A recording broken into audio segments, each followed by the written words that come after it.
नमस्कार। लोकसभा चुनाव को लेकर दो चरणों की वोटिंग खत्म हो चुकी है और दो चरणों की 190 सीटों पर जो वोटिंग परसेंटेज है उसके बाद खलबली मच गई है और 2024 का सियासी जो गणित है अब बड़ी पार्टियों की भी नींद उड़ने लगी है, क्योंकि काफी कुछ अंतर देखने को मिल रहा है और 2024 को लेकर दो चरणों का जो रुझान है वो किसके पक्ष में इशारा करता नजर आ रहा है। लेकिन दूसरे चरण की वोटिंग ने भी सभी को चौंका दिया है। यह अनुमान था कि इस बार वोटिंग परसेंटेज में इजाफा होगा, लेकिन इसे कई तरह से लोग देख रहे हैं। कम वोटिंग का किसे फायदा किसे नुकसान होगा, इस पर संपूर्ण विश्लेषण दो चरणों को आपको महत्वपूर्ण आंकड़े दिखाने जा रहे हैं। लेकिन इससे पहले बात कर लेते 2019 में अब तक दो चरणों में किसको कितनी सीटों पर जीत मिली थी। तो 108 सीटों पर इंडिया गठबंधन ने 65 सीट और रानी के पक्ष में 17 लोकसभा सीटों पर जीत मिली थी इन 190 सीटों का जो यहाँ पर रिजल्ट था। लेकिन 2024 के लिए अब तक जो 190 सीटों पर विश्लेषण सामने आ रहा है वो चौंकाने वाला सामने आ रहा है। लेकिन दोनों चरणों की वोटिंग परसेंटेज में काफी कुछ गिरावट देखने को मिली है और इस गिरावट को कई लोग अपने नजरिए से देख रहे हैं। कुछ लोग इसे यहाँ पर जिस प्रकार की गर्मी का माहौल भी बना हुआ है इसको देख रहे हैं। कुछ लोगों का मानना है सीधे तौर पर इसका नुकसान किस पार्टी को हो सकता है। अपने अपने नजरिए हैं, राजनीतिक विश्लेषण इसे किस तरह से देखते हैं उसका संपूर्ण विश्लेषण दिखाएंगे। लेकिन पहले फेज के लिए 102 लोकसभा सीटों के लिए करीब 2019 में 70% वोटिंग देखने को मिली थी और 2024 में करीब 64% यानी 6% यहाँ पर कम वोटिंग देखने को मिली है। दूसरे फेज की अगर बात की जाए तो 88 सीटों के लिए भी करीब 70% के आसपास 2019 में वोटिंग हुई थी और 2024 में जो आंकड़ा दिखा है वो 63% है, करीब 7% यहाँ पर वोटिंग कम हुई है। तो इसका किसे नुकसान किसे फायदा होगा, क्योंकि प्रधानमंत्री मोदी जी ने ये दावा किया था और अपने यहाँ पर जो कार्यकर्ता हैं हर एक बूथ लेवल पर यहाँ पर वोट परसेंटेज में इजाफा करने का जो रणनीति बनाई थी वो रणनीति फिलहाल यहाँ पर जो है काफी कुछ बदलाव देखने को मिला है। लेकिन कम वोट परसेंटेज का किसे फायदा होने जा रहा है इसको लेकर काफी चौंकाने वाले आंकड़े पहले फेज में भी दिखे हैं। पहले फेज के 102 लोकसभा सीटों के लिए जहां 64% मतदान देखने को मिला था, तो उस लिहाज से माना जा रहा है कि पहले फेज में जो दक्षिण भारत के राज्य हैं और यहाँ पर तमिलनाडु के लिए, दूसरे फेज में केरल में भी वोटिंग हुई है तो उसका फायदा इंडिया गठबंधन को भी मिला है। यहाँ पर बात की जाए तो भारतीय जनता पार्टी करीब 32 से 36 सीटों पर जीत का अनुमान है और इंडिया गठबंधन 40 से 54 सीट यानी कि पक्ष में 6 सीट का अनुमान पहले फेज को लेकर लगाया है। लेकिन दूसरे फेज की वोटिंग ने भी सभी को चौंका दिया है। दूसरे फेज की वोटिंग में भी करीब 7% वोट कम हुआ है 2019 के मुकाबले। तो सीटों में कितना गिरावट यहां पर आ सकता है और कम वोट परसेंटेज का किससे नुकसान होने जा रहा है इसको लेकर संपूर्ण विश्लेषण 2024 को लेकर सामने आ रहा है। दूसरे फेज में भी काफी हलचल देखने को मिली है। दूसरे फेज में जिस प्रकार की रणनीति बनी, कई मुद्दों पर चुनाव लड़ा गया, कई मुद्दों पर यहाँ पर विपक्ष को भी घेरा गया, तो सरकार पर भी हमला बर रही कांग्रेस। तो ऐसे में जिस प्रकार के मुद्दों में परिवर्तन देखने को मिला है उस लिहाज से वोट परसेंटेज में जो गिरावट है वो एक चिंता का सबक बना हुआ है। तो बड़ी पार्टियों की नींद जरूर हुई है। दूसरे फेज के लिए 2019 में 88 सीटों में से एनडीए को 61 सीटें मिली थी और इंडिया गठबंधन अलायंस को 22 सीटों पर और रानी के पक्ष में 5 सीटों पर जीत मिली थी। तो बड़ा सवाल यह है कि एनडीए को अपनी 61 सीटें रिटेन करना भी एक बड़ी चुनौती बन गई है, क्योंकि कम वोट परसेंटेज का फायदा कहीं ना कहीं विपक्ष को हो सकता है, जो राजनीतिक चाणक्य नेताओं की भविष्यवाणी सामने आ रही है। लेकिन आपको हर एक यहाँ पर आंकड़ा दिखाएंगे हर एक स्टेट का, तो कितना कुछ बदलाव देखने को मिला है। बिहार की 5 सीटों पर भी बड़े बड़े दिग्गज नेताओं की किस्मत का फैसला ईवीएम में कैद हो चुका है और बिहार में भी कम वोट परसेंटेज हुई है, क्योंकि बिहार में जो माहौल बना हुआ है लोकसभा चुनाव के लिए, विधानसभा चुनाव के लिए, तेजस्वी यादव यहाँ पर जरूर एक उभरते हुए चेहरे नजर आए हैं। तो बिहार में भी काफी कुछ अंतर देखने को मिला है। दूसरे फेज में यहाँ पर भी कम वोटिंग देखने को मिली है। बिहार के लेकर जो आंकड़े हैं अब तक के आंकड़े हैं और यहाँ 62% 93% 2019 में वोटिंग हुई थी, जबकि 2024 में 52.63% वोटिंग हुई है। यानी यहां पर भी करीब 10% की गिरावट देखने को मिली है, क्योंकि बिहार में काफी कुछ बदलाव देखने को मिला है। नीतीश कुमार एक बार फिर से एनडीए में आ चुके हैं। लोकसभा चुनाव से लोकसभा चुनाव के बीच कई तरह से यहां पर बदलाव बिहार में देखने को मिले हैं। मुख्यमंत्री बदले हैं और यहां पर बात की जाए तो मंत्रिमंडल विस्तार में भी काफी उलटफेर हुए हैं। उसके बाद जनता किस प्रकार से यहाँ के चुनाव को देख रही है ये महत्वपूर्ण होता है। 5 सीटों में भागलपुर, कटिहार, किशनगंज, पूर्णिया, 4 सीटों पर जेडीयू और 1 सीट पर कांग्रेस ने जीत हासिल की थी, लेकिन इस बार पूरी तरह से मामला पलटा है और अनुमान है कि कांग्रेस आरजेडी गठबंधन को यहां पर 4 सीटें मिल सकती हैं, जबकि 1 सीट पर भारतीय जनता पार्टी को जीत मिल रही है। यानी सीधे तौर पर जेडीयू को जबरदस्त नुकसान हो सकता है। जेडीयू का जो वोट शेयर है वो सीधे तौर पर आरजेडी और भारतीय जनता पार्टी की तरफ से होने की संभावना यहां दिखाई दे रही है। जबकि छत्तीसगढ़ में भी 3 सीटों पर वोटिंग खत्म हो चुकी है और बड़े नेताओं की किस्मत का फैसला ईवीएम में कैद हो चुका है। लेकिन जो अनुमान छत्तीसगढ़ की लेकर लगाया जा रहा है, छत्तीसगढ़ में भी यहां पर बंपर वोटिंग देखने को मिली है, लेकिन 2 सीटों पर भारतीय जनता पार्टी जबकि 1 सीट पर कांग्रेस का पलड़ा भारी हो सकता है। हालांकि 2019 में सभी सीटों पर भाजपा ने जीत हासिल की थी, लेकिन इस बार तीनों सीटों पर भी भारतीय जनता पार्टी जीत हासिल कर सकती है, लेकिन 1 सीट कांग्रेस कड़ी टक्कर दे सकती है, जो कि उप मुख्यमंत्री भूपेश बघेल चुनावी मैदान में रहे हैं। लेकिन कर्नाटक में भी चौंकाने वाले आंकड़े बन रहे हैं। कर्नाटक की या 14 लोकसभा सीटों पर वोटिंग खत्म हो चुकी है और दूसरे फेज की अगर बात की जाए तो एनडीए को 12 सीटें मिली थी, इंडिया गठबंधन को 1 सीट और रानी के पक्ष में 1 सीट रही थी। लेकिन इस बार काफी माहौल बदल चुका है। पिछली बार 2019 के लिए कर्नाटक में विधानसभा चुनाव में भारतीय जनता पार्टी की सरकार थी, लेकिन इस बार कर्नाटक में कांग्रेस ने एक बड़ी जीत हासिल की है, तो उसका फायदा लोकसभा चुनाव में मिल सकता है या नहीं, इस पर कुछ महत्वपूर्ण आंकड़े। लेकिन कर्नाटक की जिन 14 लोकसभा सीटों पर यहां पर वोटिंग खत्म हुई है, उनमें बड़े बड़े नेताओं की किस्मत का फैसला ईवीएम में कैद हो चुका है। लेकिन इससे पहले जो अनुमान है, रुझान है, वो किसके पक्ष में जा सकते हैं। कर्नाटक की इन 14 सीटों पर करीब 50% वोटिंग हुई है और 2014 में भी करीब यहां पर जो आंकड़ा था भारतीय जनता पार्टी को 37% वोट शेयर मिला था, जबकि 2019 में 51% वोट शेयर।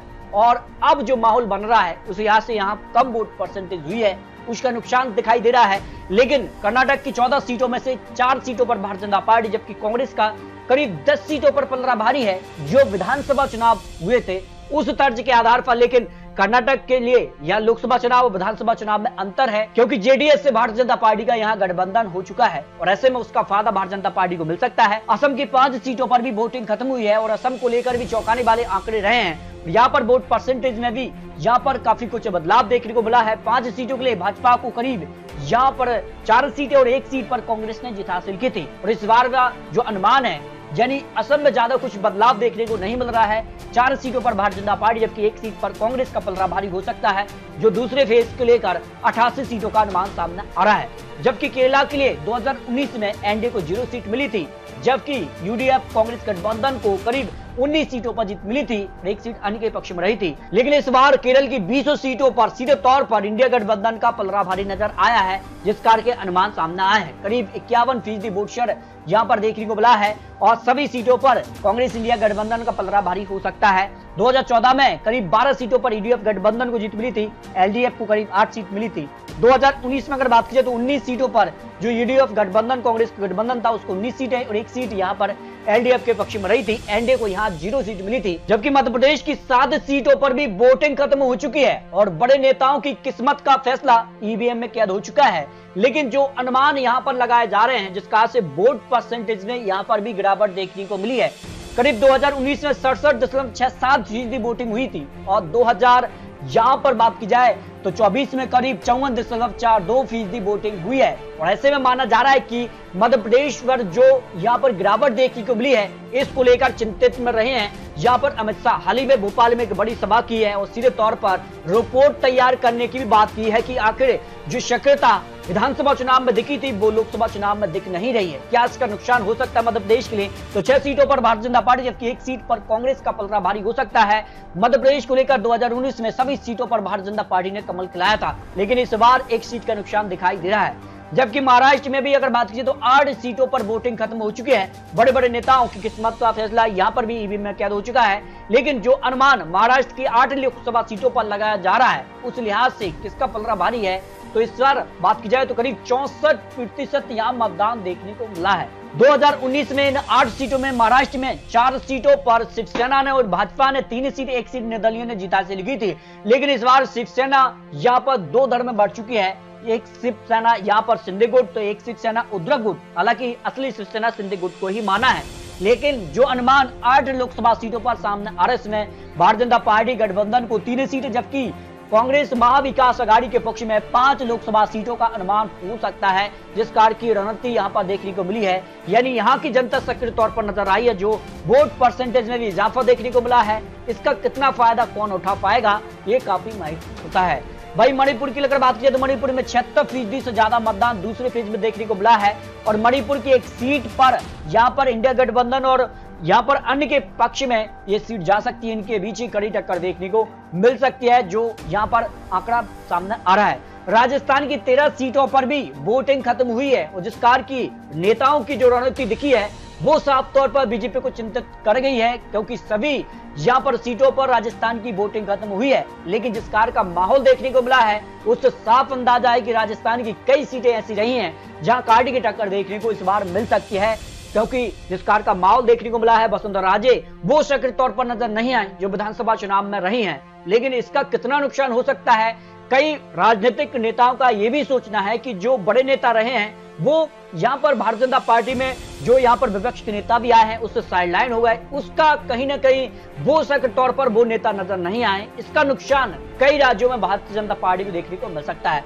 68% लगभग वोटिंग 2019 में देखने को मिली थी और इस बार करीब 59.19% यानी करीब यहाँ पर भी 7 से 8% वोट शेयर का गिरावट देखने को मिली है इन 13 सीटों के लिए। तो इसका कितना नुकसान हो सकता है? अनुमान है कि 10 सीटों पर भारतीय जनता पार्टी कमल खिला रही है और 3 सीटों पर कांग्रेस का भी पलड़ा भारी हो सकता है, जो यहाँ पर आंकड़े सामने आ रहे हैं। जबकि बात की जाए त्रिपुरा की एक सीट पर तो भारतीय जनता पार्टी के पक्ष में सीट जारी है, यहाँ पर 76% से ज्यादा मतदान देखने को मिला है। जबकि उत्तर प्रदेश की 8 सीटें भी निर्णायक रही हैं और यहाँ पर बड़े बड़े नेता चुनावी मैदान में रहे हैं। मेरठ सीट भी इस बार काफी चर्चित सीट रही है, यहाँ पर जो है बड़े नेता चुनावी मैदान में रहे भारतीय जनता पार्टी से, तो यहाँ पर भी वोट परसेंटेज कम हुआ है, करीब 6% की गिरावट मेरठ सीट पर भी हुई है। इसका कितना नुकसान किसको हो सकता है, इसको लेकर महत्वपूर्ण आंकड़े हैं। फिलहाल अगर बात की जाए 2019 में यूपी के लिए करीब 62.18% वोटिंग हुई थी, जबकि 2024 के लिए जो अब तक के आंकड़े उसमें 52.64% वोटिंग हुई, यानी करीब 10% की गिरावट दूसरे फेज के लिए उत्तर प्रदेश में हुई है। यानी 80 में से 80 सीटों का जो दावा है वो वोट परसेंटेज के हिसाब से तो सीधे तौर पर काफी पीछे नजर आएगा। अगर जिस कार का माहौल बना है, जिस कार की वोट परसेंटेज अब तक हुई है, उस लिहाज से 6 सीटों पर भारतीय जनता पार्टी, 2 सीट पर समाजवादी पार्टी का गठबंधन जो है वो भारी हो सकता है, जो अनुमान सामने आ रहे हैं। बंगाल की अगर बात की जाए तो बंगाल में 2019 से करीब 80% से ज्यादा मतदान देखने को मिला है 3 सीटों के लिए। तब भारतीय जनता पार्टी ने यहाँ पर 3 सीटों पर जीत हासिल की थी, यानी बम्पर वोटिंग होती है तो भारतीय जनता पार्टी को फायदा होता है। और इस तरह की रणनीति भी भारतीय जनता पार्टी ने तैयार की थी कि इस बार 370 प्लस वोट हर एक बूथ से यहाँ पर बढ़ाने की बात की गई थी, लेकिन वो फिलहाल रणनीति यहाँ पर दिखाई नहीं दी है। कम वोट परसेंटेज हुई, इसका क्या कारण है ये तो आने वाला वक्त बताएगा। लेकिन पश्चिम बंगाल में भी करीब 71.82% यानी करीब यहाँ पर 8 से 9% की गिरावट देखने को मिली है। इसलिए आज से 2 सीटों पर भारतीय जनता पार्टी जबकि 1 सीट पर टीएमसी कड़ी टक्कर दे सकती है, जो अनुमान दूसरे फेज को लगाया जा रहा है। जम्मू और कश्मीर की एक सीट पर इंडिया गठबंधन का पलड़ा भारी हो सकता है, लेकिन इस सीट पर जम्मू पर भारतीय जनता पार्टी ने 2019 में जीत हासिल की थी, तो इस बार यहाँ पर भी कांटे की टक्कर देखने को मिल सकती है।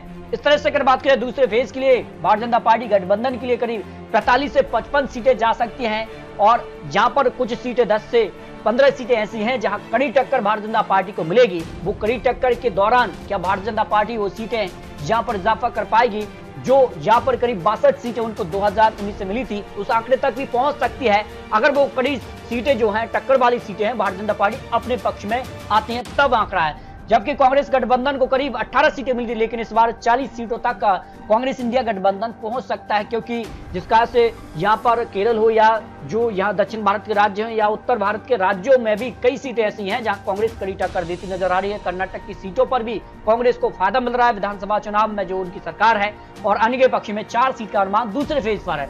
अगर दोनों फेजों को एक साथ जोड़ा जाए, 2019 में एनडीए को 108 सीट का जो है जीत मिली थी, रिजल्ट मिला था अब तक 2 फेजों को लेकर, और इंडिया गठबंधन को करीब 65 सीटें और अन्य के पक्ष में 17 लोकसभा सीट पर जीत मिली थी। लेकिन जो अनुमान 190 सीटों के लिए अब तक 2 चरणों को लेकर लगाया जा रहा है, उसमें 80 से 100 सीट के आसपास एनडीए गठबंधन पहुंचता नजर आ रहा है और इंडिया गठबंधन 70 से 90 सीटें और अन्य के पक्ष में 10 से 15 सीट का अनुमान हो सकता है। जिस कार की रणनीति और जिस कार से वोट परसेंटेज में गिरावट देखने को मिली है, जो राजनीतिक चाणक्य की भविष्यवाणी है कि जब भी वोट परसेंटेज में गिरावट होती है उसका फायदा कहीं ना कहीं किसको होगा, ये काफी महत्वपूर्ण है। लेकिन जो यहाँ पर आंकड़े बन रहे हैं, जिस कार की रणनीति देखने को मिल रही है, इस तरह के आंकड़े बन सकते हैं। तो आपको क्या लगता है, अपनी राय रख सकते हैं। आपको बता दें ये चुनावी आंकड़े, चुनावी अनुमान है। अभी भी यहाँ पर जो है 5 चरणों की वोटिंग बाकी है। 5 चरणों में क्या वोट परसेंटेज में इसी तरह से गिरावट देखने को मिलेगी, या फिर जो है गर्मी का माहौल हो, या फिर कई अन्य कारणों से यहाँ पर वोट गिरावट में परसेंटेज में आई है, इसका किसे नुकसान होगा ये तो जनता तय करने जा रही है। मिलते हैं और लेटेस्ट और महत्वपूर्ण विश्लेषण के साथ, तब तक ले जय हिंद, जय भारत।